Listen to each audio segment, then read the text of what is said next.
Good morning, everyone. Myself, Ved Kumar. Today, I'm going to tell you about Python programming. So, let's start with it. Whether you are a new programmer or a professional software developer looking to drive into a new language, this book will help you all the practical Python that you need to get started on projects of your own. No matter what your ultimate goal may be, if you work with a computer at all, or then you will soon be finding endless ways to improve your life by automating tasks and solving problems through Python program that you create. But what's so great about Python as a programming language? For one, Python is open source freeware, meaning you can download it for free and use it for any purpose, commercial or not. Wait 1 minute.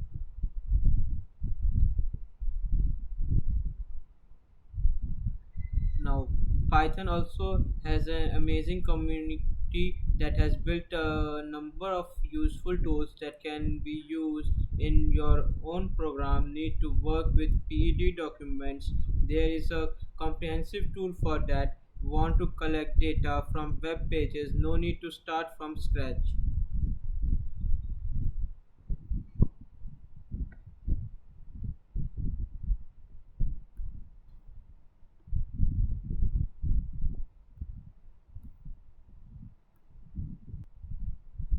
But what's so great about Python as a programming language? For one, Python is open source freeware, meaning you can download it for free and use it for any purpose, commercial or not.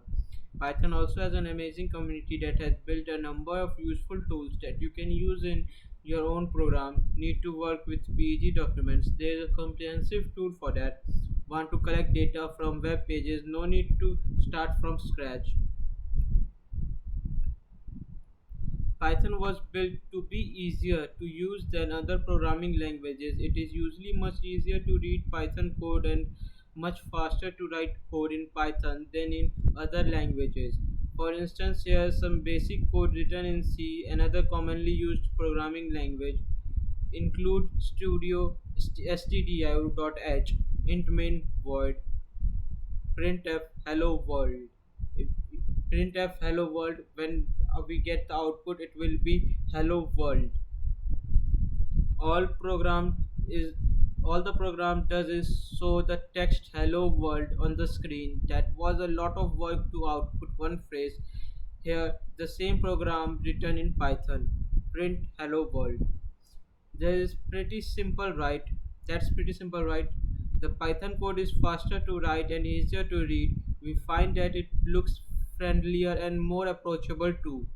At the same time, Python has all the functionality of other languages and more. You might be surprised by how many professional products are built on Python code. Instagram, YouTube, Spotify, to name just a few.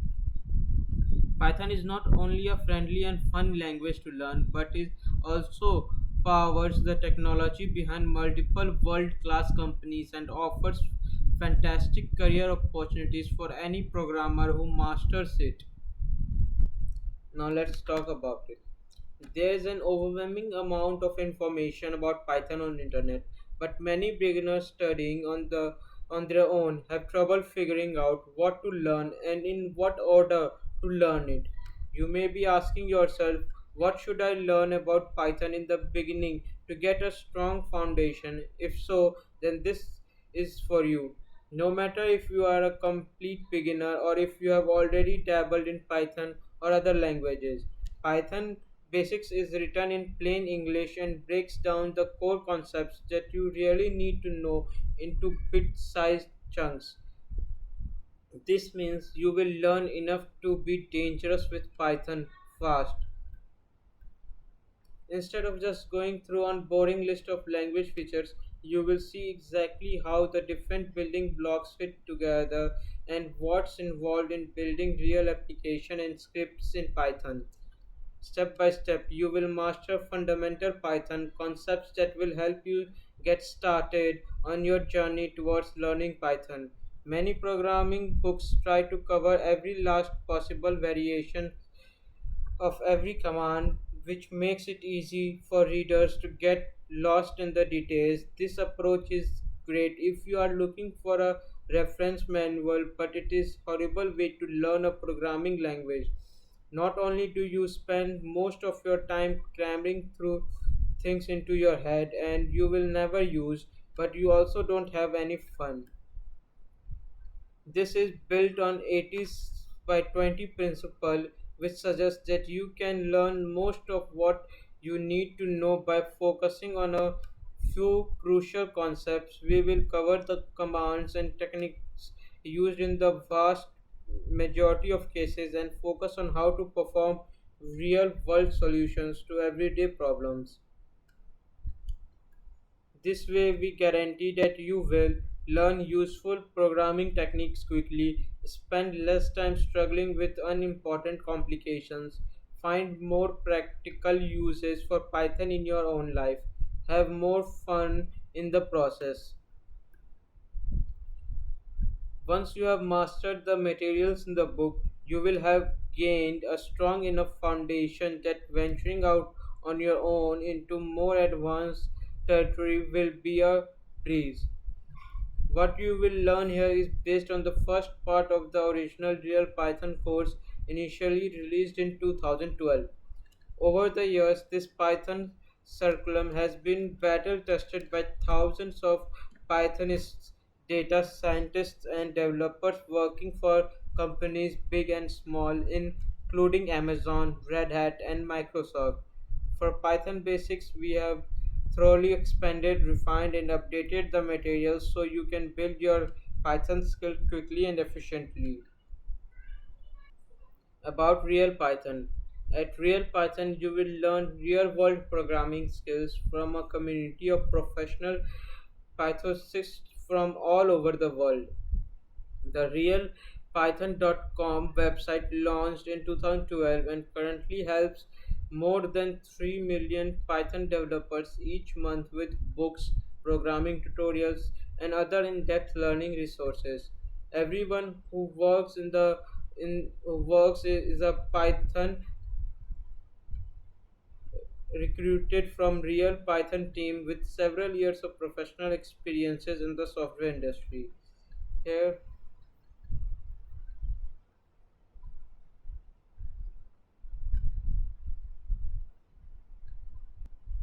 if you are a beginner, then we recommend that you go through the first half of the lesson.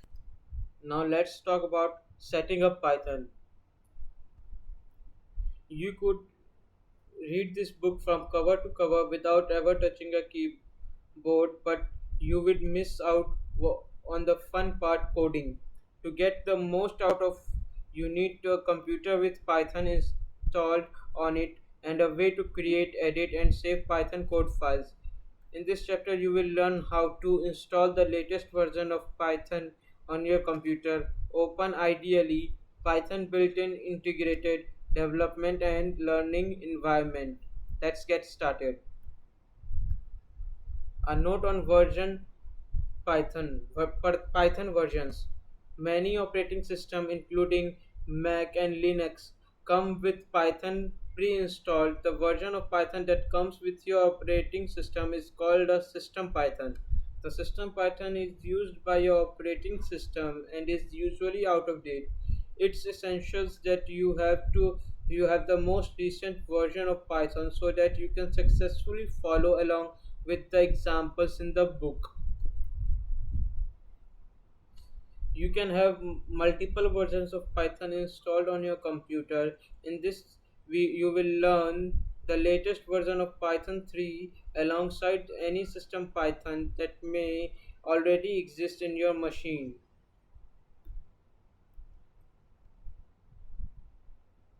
In this lecture is split into three sections: Windows, Micro, Mac, and Linux. For the section of your operating system that the step to get set up, then skip ahead to the next part. If you have a different operating system, then check out Real Python 3 installing and setup guide to see if your OS is covered. Readers on tablets and mobile devices can refer to the online Python interpreter section for some browser based options. In Windows, follow these steps to install Python and open ideally on Windows. Important part, the code in this is tested against Python installed as described in this section. Beware that if you have installed Python through some other means, such as Anaconda Python, you may encounter problems when running some of the code examples. Now let's talk about how to install Python. Windows doesn't typically come with a system Python. Fortunately, installing involves little more than downloading and running the Python installer from the python.org website. Step 1. Download Python installer. Open a web browser and navigate to the window URL. Here it is, the link I have already given it. Click latest Python release Python 3.xx located beneath the Python release for Windows heading near to the top of the page as of the writing of the latest version of the Python. Then scroll to the bottom and click Windows executable in your installer to start the download. Note if Now step 2. Run the installer. Open your downloads folder in Windows Explorer and double click the file to run the installer. A dialog that looks like the following one will appear. It's okay if the Python version you see is greater than 3.9.0 as long as the version is not less than 3. Important part, make sure you select the box that says add Python to the path. If you install Python without selecting this box, then you can run the installer again and select it.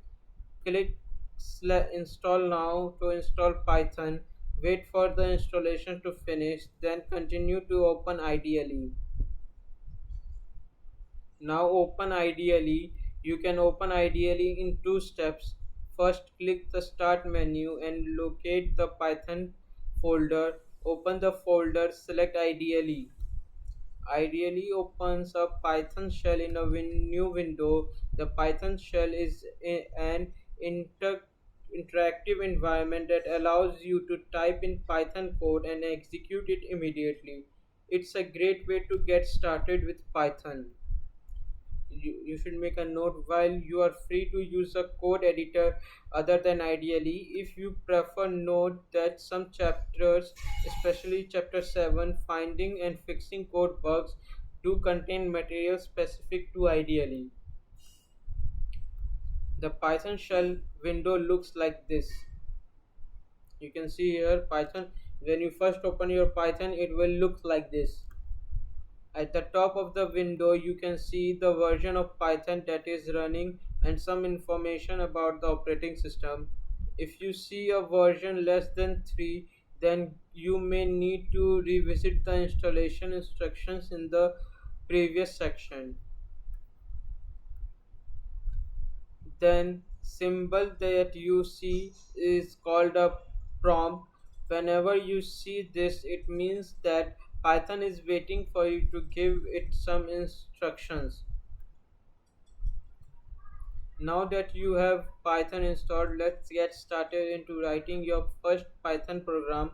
Go ahead and move on chapter. And now let's how to install Python in Mac. Follow these steps to install Python and open ideally on Mac.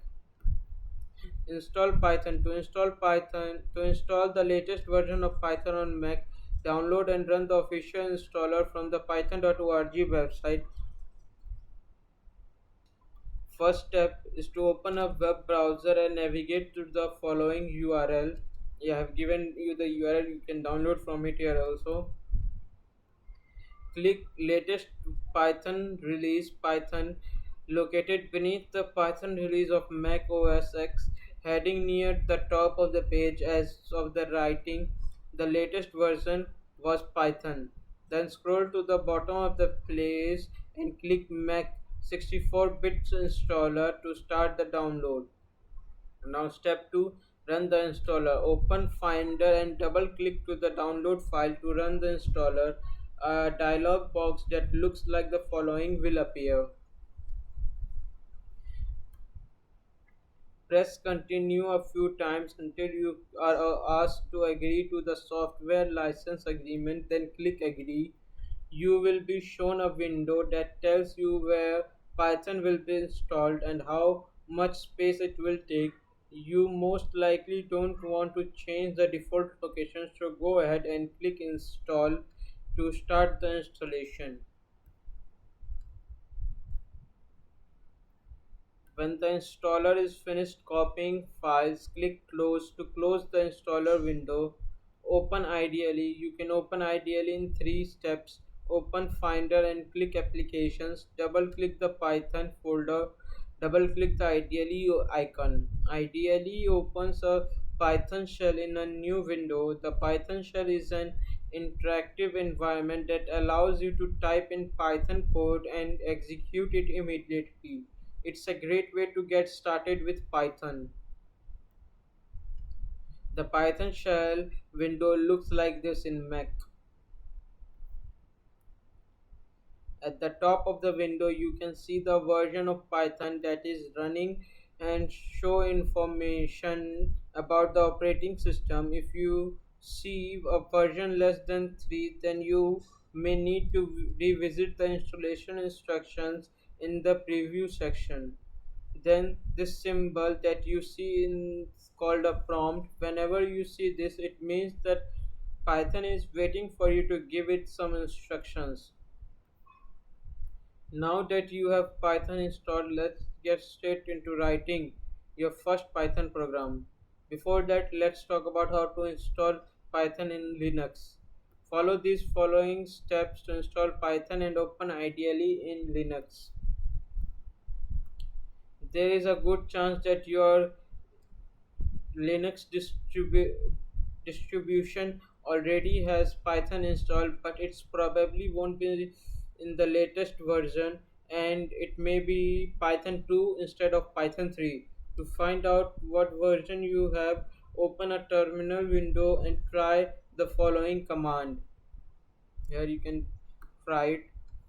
Open one or more of these commands should respond with a version as below.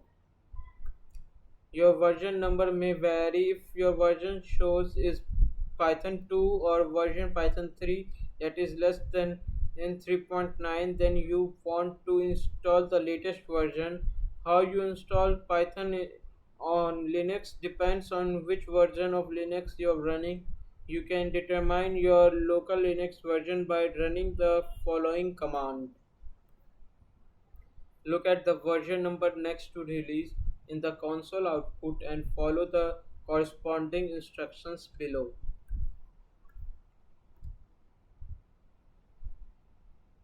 Linux version 18.04 does not come with Python 3.9 by default, but it is in the Universe repository. You can install it with the following commands in terminal application. Note that because the Universe repository is usually behind the Python release schedule, you may not get the latest version of Python 3.9. However, any version of Python 3.9 will work for this. For Linux version 17 and lower, Python 3.9 is not in the Universe repository. You need to get it from a personal package archive. To install Python from the Dead Snakes PPA, run the following command in the terminal application. You can check the correct version of Python was installed by running Python 3 version. If you see a version number less than 3.9, then you may need to type Python 3.9 version. Now you can open ideally and get started to write your first Python program. Open ideally. You can open ideally from the command line by typing the following. On some Linux installation, you can open ideally with the following shortened command. ideally opens a Python shell in a new window. The Python shell is an interactive environment that allows you to type in Python code and execute it immediately. It's a great way to get started with Python. The Python shell window will look like this in Linux.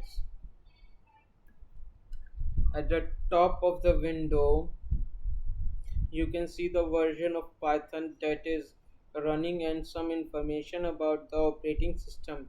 If you see a version less than 3.9, then you may need to revisit the installation instructions in the preview section.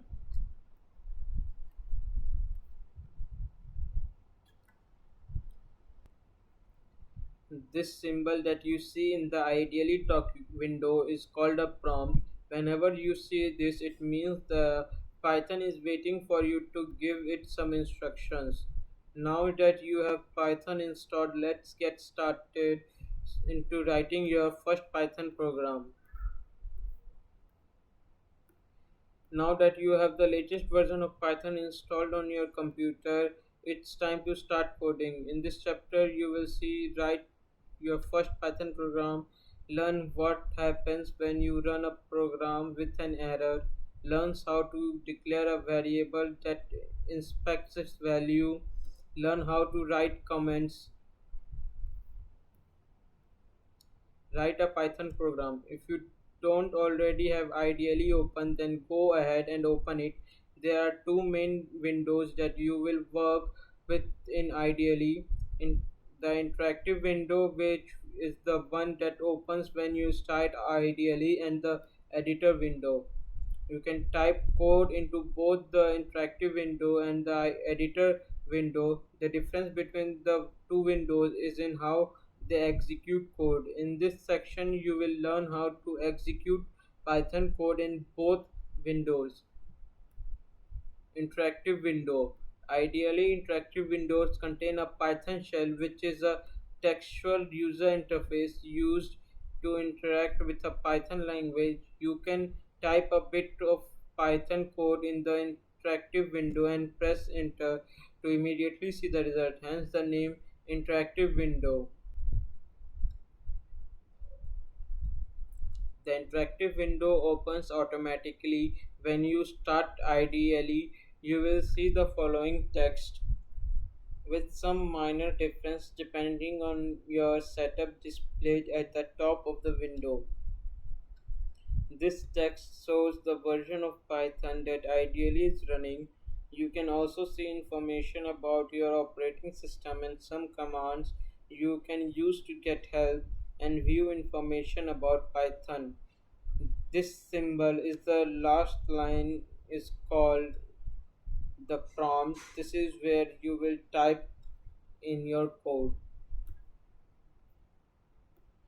Go ahead and type 1 plus 1 at the prompt and press enter, and then you will get 2.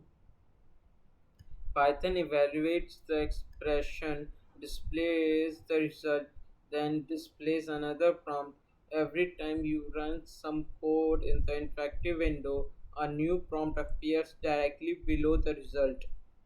Executing Python in the interactive window can be described as a loop with three steps. Python reads the code entered at the prompt, Python evaluates the code, Python prints the result and waits for the input. This loop is commonly referred to as a read, evaluate, print loop and is abbreviated as REPL. Python programmers sometimes refer to the Python shell as the Python REPL or just the REPL for short. Let's try something a little more interesting than adding numbers. A rite of passage for every programmer is to writing a program that prints the phrase "Hello World" on the screen. At at the prompt in the interactive window, type the word print followed by a set of parentheses with the text "Hello World" inside. Here you can see I have written print hello comma world. bracket close. Here we get hello comma world. A function is a code that performs some task that can be invoked by a name. The above code invokes or calls the print function with the text hello world as input. The parenthesis tells Python to call the print function. They also enclose everything that gets sent to the function as input. The equitation marks indicate that hello world really is text and not something else. Note: ideally highlights the parts of your code in different colors as you type to make it easier for you to identify the different parts. By default, functions are highlighted in purple and text is highlighted in green.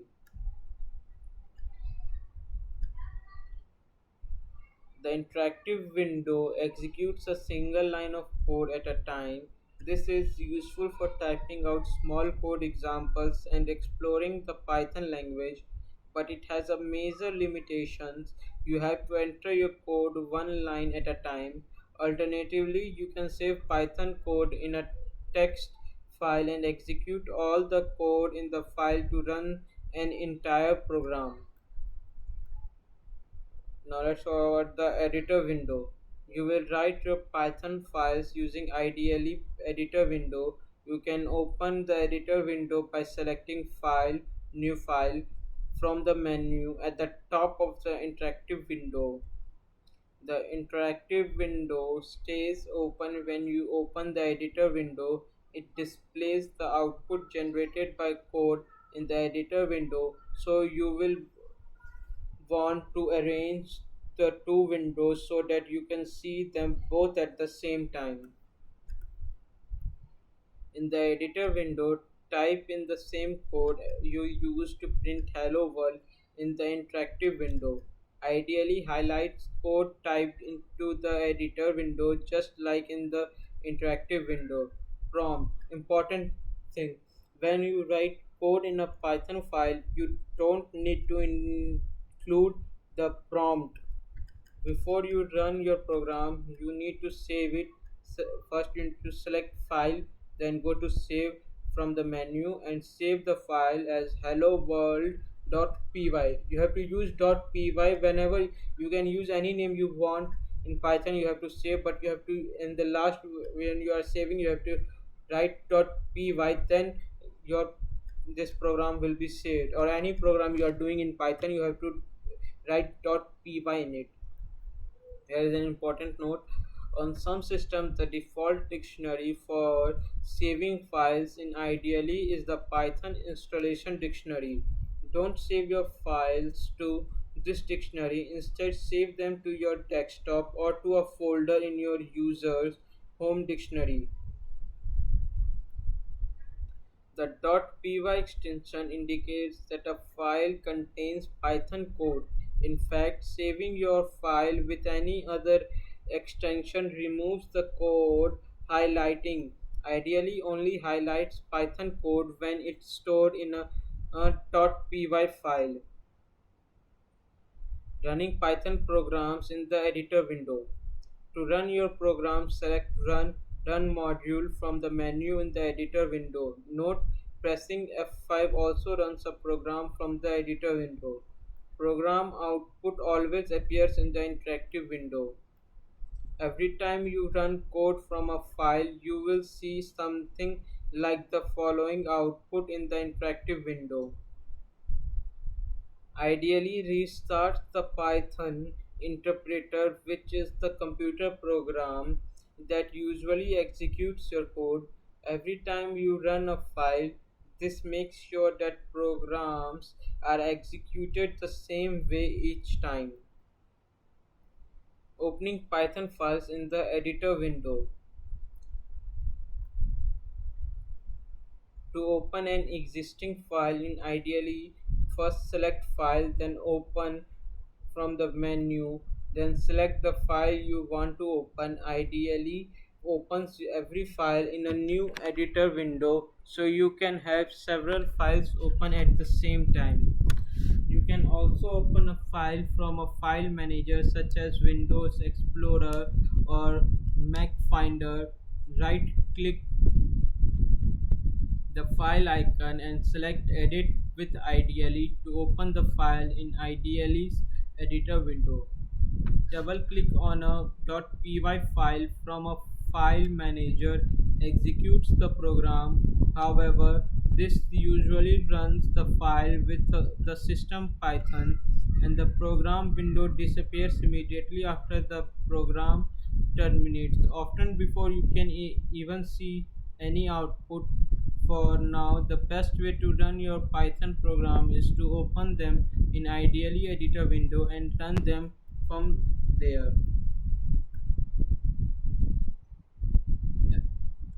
Everybody makes mistake, especially while programming. In case you haven't made any mistake yet, let's get head start and mess something up on purpose to see what's happened. Mistake in programs are called errors. You will experience two main type of errors: syntax error and runtime error. Now let's talk about syntax error. A syntax error occurs when you write code that is not allowed in the Python language. Let's create a syntax error by removing the last quotation mark from the code in the hello world.py file that you created in the last session. First, print hello world. From here we have double commas. We have removed the double commas from it. Save the file and press F5 to run it. The code won't run. Ideally displays an alert box with the following message: EOL while scanning string. This thing will show there. There are two terms in the message that may be unfamiliar. A string literal is text enclosed in quotation marks. Hello world is a string literal. EOL stands for end of line.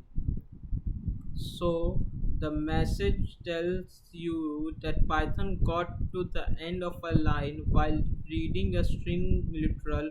String literals must be terminated with a quotation mark before the end of a line. Ideally highlights the line containing print hello world in red to help you quickly find the line of code with the syntax error. Without the second quotation mark, everything after the first quotation mark, including the closing parenthesis, is part of a string literal. Now let's talk about runtime error. Ideally catches syntax error before a program starts running. In contrast, runtime error only occurs while a program is running. To generate a runtime error, remove both quotation marks in the hello world.py file. Now you have seen we have removed double commas from both the sides. Now it is only print hello comma world. Did you know? You have also noticed how the text color changed to black when you remove the quotation mark. Ideally no longer recognize hello world as text. What do you think will happen when you run the program? Press F5. Now found out this thing will be displayed on your interactive window. Trace back most recent call last file home hello world.py line 1 in module print hello world name error name hello is not defined in it. Python doesn't taking hello. It is not defined what is hello in it. If you haven't used quotation mark, it will not be implemented. Whenever an error occurs, Python stops executing the program and displays several lines of text called a traceback. The traceback shows useful information about the error. Tracebacks are best read from the bottom up. The last line of the traceback tells you the name of the error and error message. In this case, a name error occurs because the name hello is not defined everywhere. The second to the last line shows you the code that produced the error.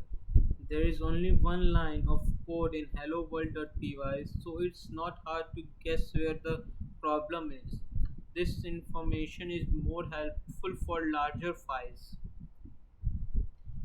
Third, to last line tells you the name of the file and the line number so you can go to the exact spot in your code where the error occurred.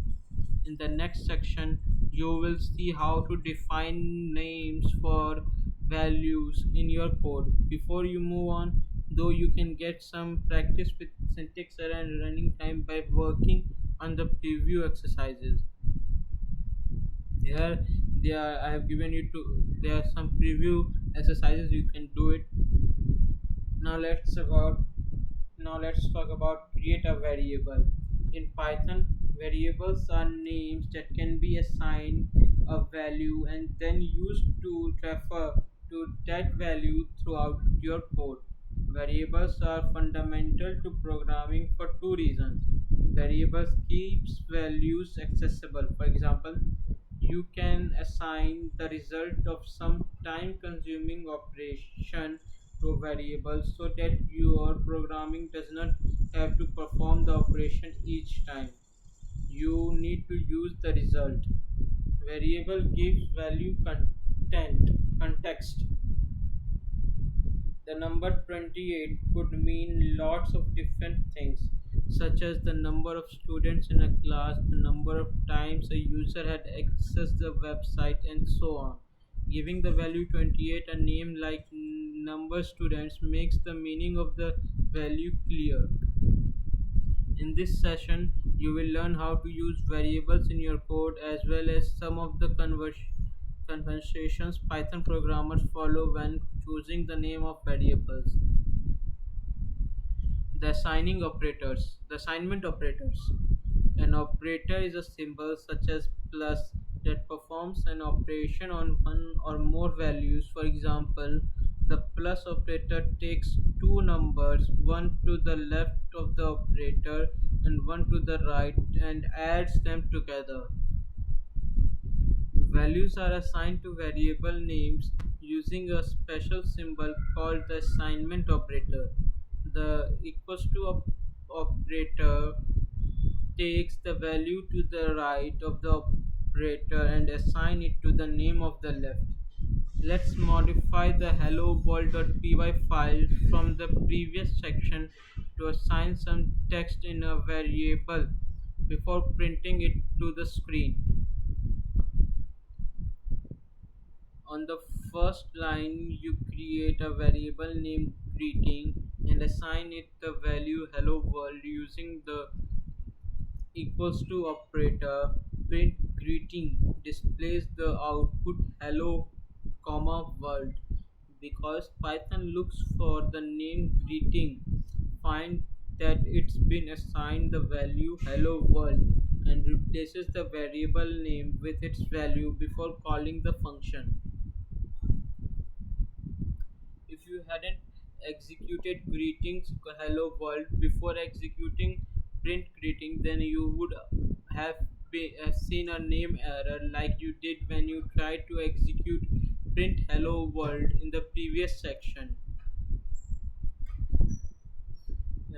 There is a note. Although looks like the equal sign from mathematics, it has a different meaning in Python.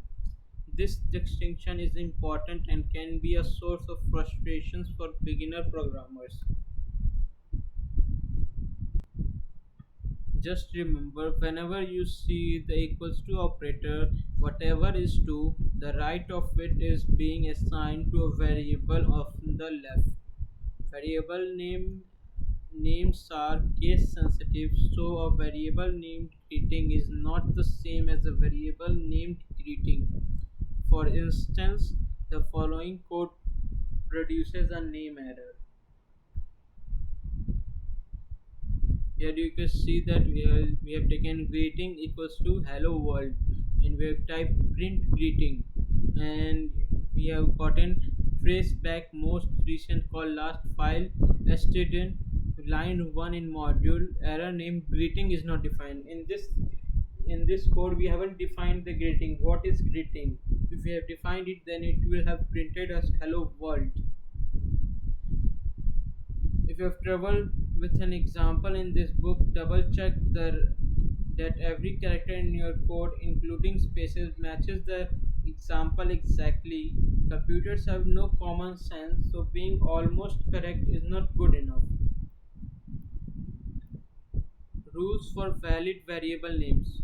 Variable names can be as long as short as you like, but there are few rules that you must follow. Variable names may contain uppercase and lowercase letters such as capital A to Z and smaller a to Z, digits and 0 to 9 and underscore, but they cannot begin with a digit.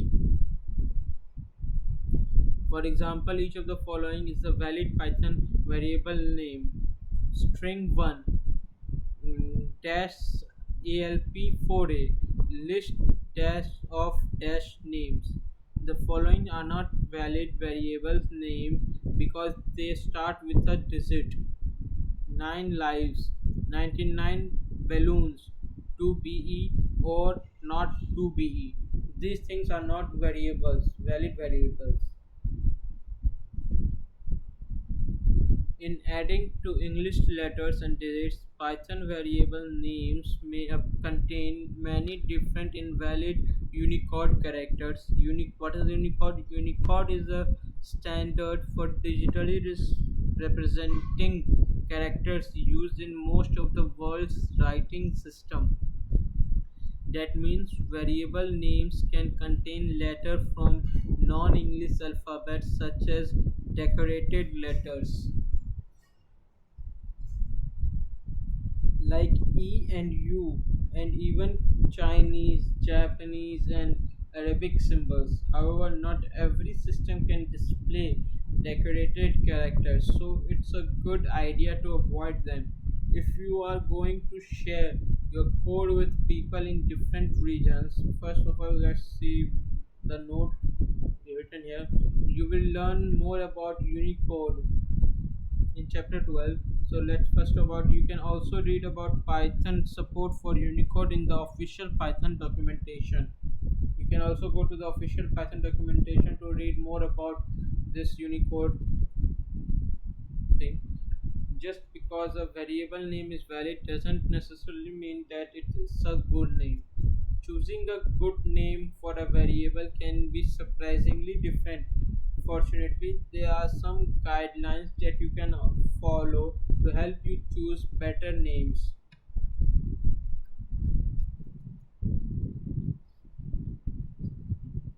Descriptive names are better than short names. Let's talk about descriptive variable names are essential because for complex programs, writing descriptive names often requires using multiple words.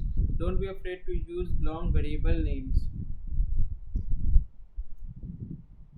In the following example, the value 3600 is assigned to a variable s. S is equal to 3600 and the name s is totally ambiguous. Using a full word requires it a lot easier to understand what the code means. Seconds, if you have written second, we have no need, we are talking about time, we are talking about how many seconds. Seconds is a better name than S because it provides more content, but it still doesn't convey the full meaning of the code. Is 3600 the number of seconds it takes for a purpose to finish, or is the length of a movie? There is no way to tell. The following name leaves no doubt about what the code means. Seconds per dash hour is equal to 3000. Like seconds का वो हो रहा है इसमें. When you read the above code, there is no question that 3600 is the number of seconds in an hour. Seconds dash per dash hour takes longer to type than both the single letter S and the word second, but the payoff in clarity is massive. Although naming variable descriptively means using longer variable names, you should avoid using excessively long names. A good rule of thumb is to limit variable names to 3 or 4 words maximum. Python variable naming conventions. In many programming languages, it's common to write variable names in mixed case. In this system, you can capitalize the first letter of every word except the first and leave all other letters in lowercase. For example, num students and list of names are written in mixed case.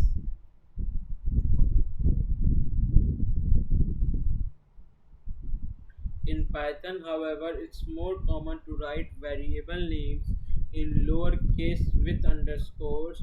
In this system, you leave every letter in lowercase and separate each word with a underscore. For instance, both number of students and list of names are written using the lowercase with underscore system.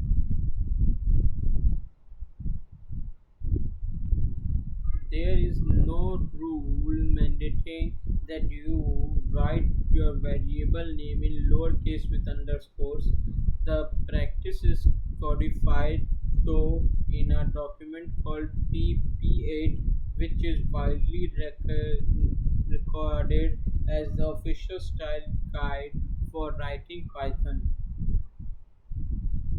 Following the standards outlined in P8 ensures that your Python code is readable by most Python programmers. This makes sharing code and collaborating with other people easier for everyone involved. Now let's talk. There's a note. Let's talk. Let's read it. PEP stands for Python Enhancement Proposal. A PEP is a design document used by the Python community to propose new features to the language. Inspect values in the interactive window. Type the following into ideally interactive window. Greeting equals to hello world greeting.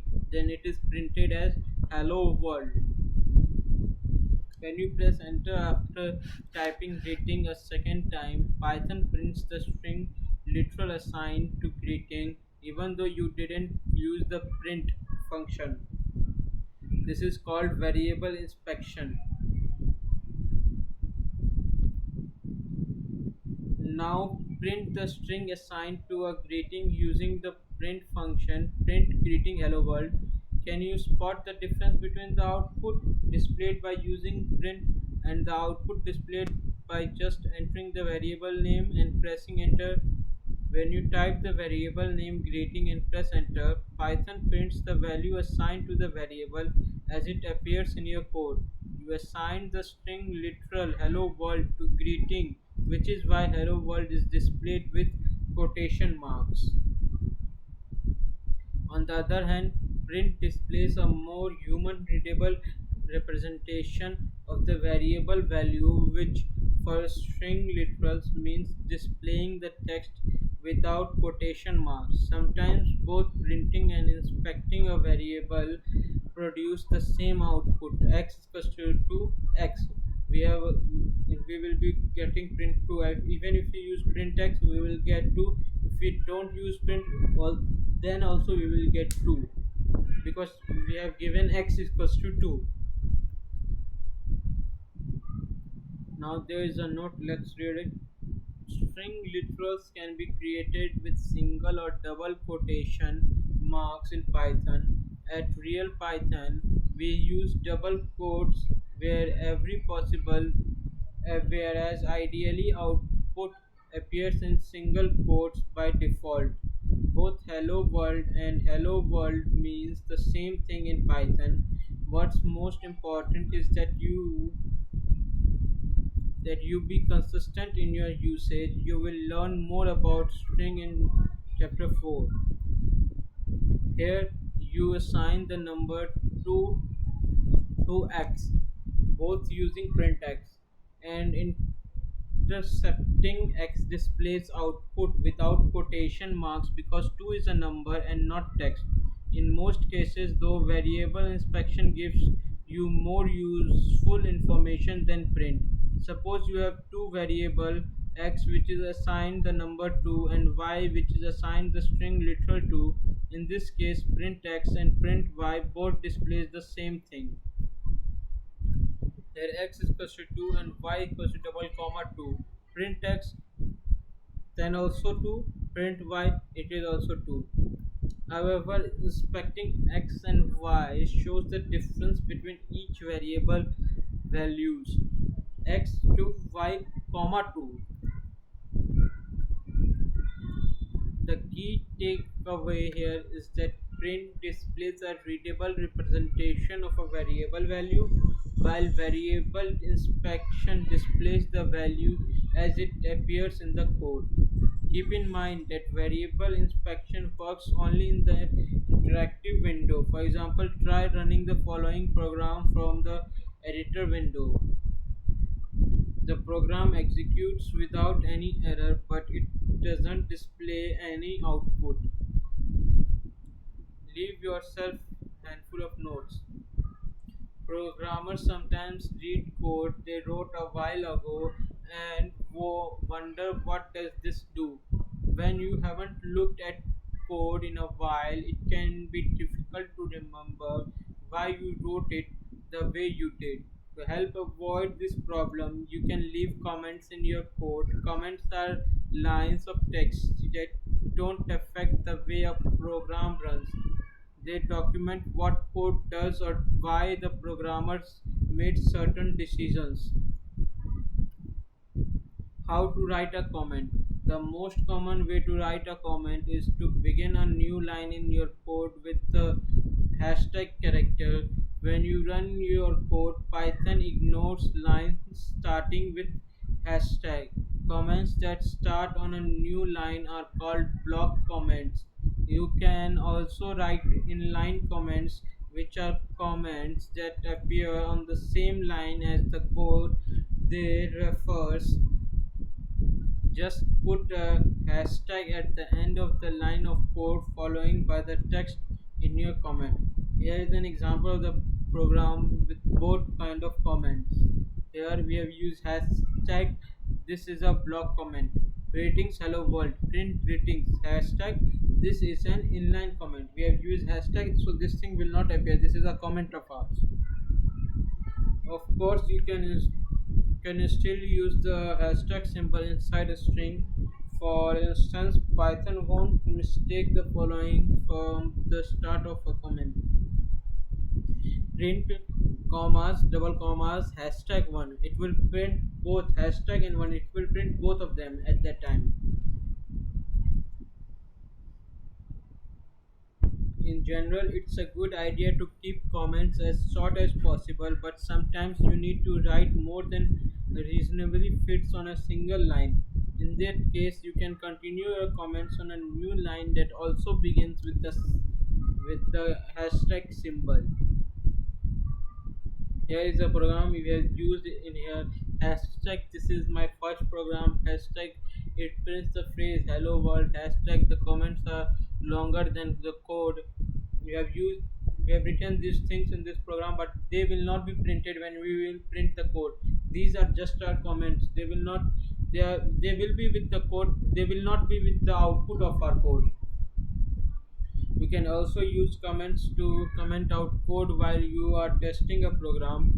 Putting a and hashtag at the beginning of a line of code lets you run your program as if that line of code doesn't exist, but it doesn't actually delete the code.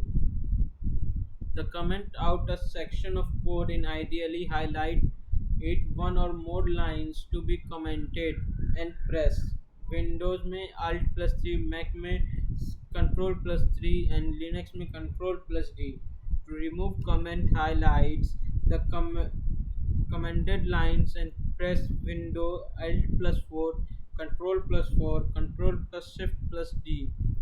Now let's look at some common conversations of for code comments, conventions and pet peeves. According to PEP, 8 comments should always be written in a complete sentences with a single space between the hashtag and the first word of the comment. Hashtag spaced for a while. This comment is formatted to PP8. We have we have left a space when we have started our first verb after the hashtag. For inline comments, PP8 recommended at least two space comments.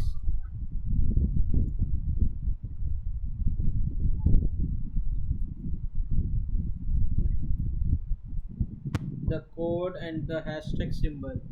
Phase hello world. Phase we have in this we have in both we have used hashtag and we have written a comment in the side of it. PP8 recommended that comments be used sparingly. A major pet peeve among programmers is comments that describes what is already obvious from reading the code. For example, the comment in the following code is unnecessary. Hashtag print hello world. Print hello world. It is unnecessary here. The comment is unnecessary because the code is self-expectantly describes what's happening. Comments are best used to clarify code that may be difficult to understand or to explain why something is coded a certain way. In this chapter, you wrote and executed your first program. You wrote a small program that displays the text hello world using the print function. Then you learned the syntax error which occurs before ideally executes a program that contains invalid with Python codes and runtime error which only occurs while a program is running. You saw how to assign values to variables using the assignment operators and how to inspect variables in the interactive window. Finally, you learned how to write helpful comments in your code for when you or someone also looks at it in the future. Mm, Now, let's talk about strings and string methods. Many programmers, regardless of their specialty, deal with text on a daily basis. For example, web developers work with text input from web forms, data scientists processes text to exact data and perform tasks like sentiments analysis, which can help identify and clarify opinions in a body of texts. Collections of text in Python are called strings. Special functions called string methods are used to manipulate string. They are string func methods for changing a string from lowercase to uppercase, removing white space from the beginning or end of a string, replacing part of a string with different text, and much more. In this chapter, you will learn how to manipulate strings with string method, works with user input, deal with strings of numbers, format strings of printing. So now let's talk what is a string. You created the string hello world and printed it in Ideally's interactive window using print. In this section you will get a deeper look into exactly what strings are and the various ways you can create them in Python. Strings are one of the fundamental Python data types. The term data type refers to what kind of data a value represents. Strings are used to represent text. We say that strings are a fundamental data type because they can't be broken down into smaller values of a different type. Not all data types are fundamental. You will learn about compound data type, also known as data structures. The term data type has a special abbreviated name in Python str. Dot. You can see this by using type, which is a functional used to determine the data type of a given value. Type of Ideally's interactive window. You can here see that here the component class str indicates that the value hello world is an instance of str data type that is hello world in a string. String type also works for values that have been assigned to a variable. Here phrase equals to hello world, type phase, class str. Now let's see some important notes. There are several other data types built into Python. For example, you will learn about numerical data types in chapter 5 and Boolean data type in chapter 8. There is one more important note. You can think of the word class as a synonymous for data type, although it actually refers to something more specific. You will see just what a class is in class 10. There are three important properties of string. First, strings contain individual letters or symbols called characters. String have a length defined as the number of characters the string contains. Characters in a string appears in sequence, which means that each character has a numbered position in the string. Now let's this is all for today.